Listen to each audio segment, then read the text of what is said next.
दिव्यवाणी दिव्यवाणी दिव्यवाणी दिव्यवाणी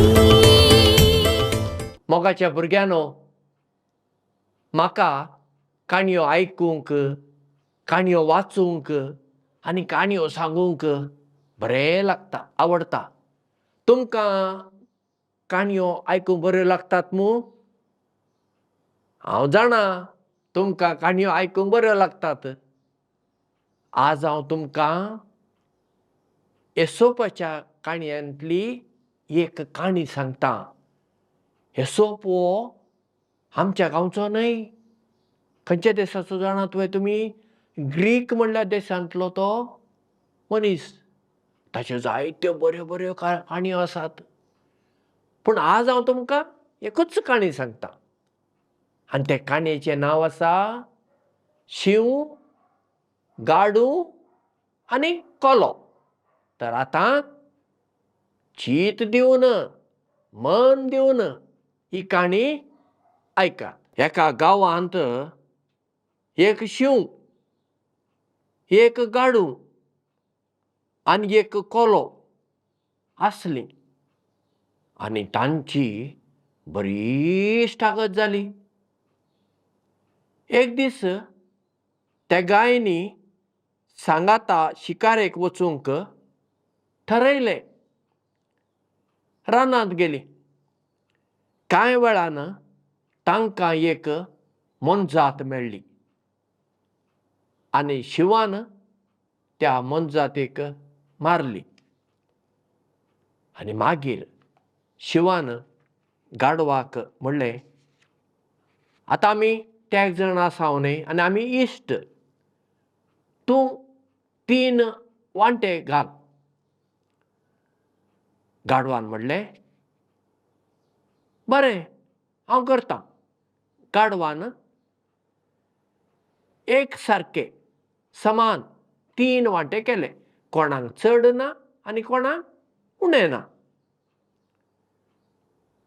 शिवाक हें पळोवन राग आयलो. ताणें गाडवाक धरन ताच्या गोमट्याक धरन ताचो जीव काडलो. हें पळोवन कोलो थरथरलो, भियेलो.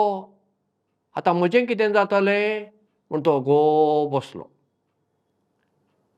तेन्ना शिवान कोल्याक म्हणलें, आतां तूं 2 वांटे घाल. कोल्यान म्हणलें, घालता सायबा. कोल्यान 2 वांटे घाले. एका वांट्यांत मांस घालें आनी तो व्हडलो वांटो. आनी एका वांट्यांत हाडां घालीं आनी तो ल्हान वांटो. शिवान दोनूय वांटे पळयले आनी शिव खुशाल जालो. आनी शिवान विचारलें, हो व्हडलो वांटो कोणाक? कोल्यान म्हणलें, तुका सायबा. आनी हो धाकटो वांटो म्हाका. शिवान ताका म्हणलें, तूं बरो शाणो, तूं बरो हुशार आसाय. खंयच्यान तुका ही बुदवंतकाय आयली? तेन्ना कोलो म्हणटा, सायबा तुवें गाडवाक कितें केलें तें हांवें पळयलें आनी तांतल्यान हांव शाणो जालो, हुशार जालो.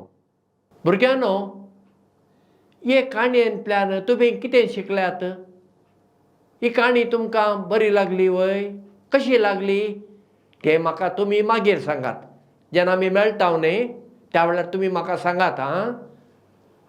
आतां हे काणयेंतल्यान एक लिसांव, एक संदेश आमकां मेळ्ळो. हेरांक पळोवन तांकां आमी समजून घेवंक जाय. शिवा कडेन वागा कडेन आमची तकली धाडोंक जायना. कित्याक शिवान रागान गाडवाक मारून उडयलें. कोलो शाणो जालो देखून तो शाणो जावन ताणें शाणेपणान तो वागलो म्हणटच आमी सट्टा लागीं एकाच तरान उलोवंक जायना. एकट्या कडेन आमी मोगान उलोवचें पडटा, एकल्याक आमी लागीं रावचें पडटा, एकल्याच्यान आमी पयस रावचें पडटा. नाजाल्यार आमीच त्रासान पडटले आमी त्रासान पडूं नये. देखून आमी कोणा लागीं कशें उलोवचें, कितलें उलोवचें हें आमी हे काणयेंतल्यान शिकल्यामू. तर हेंच तुमी तुमच्या जिवितांत करात. आतां फाल्यां तुमकां हांव आनी एक काणी सांगता.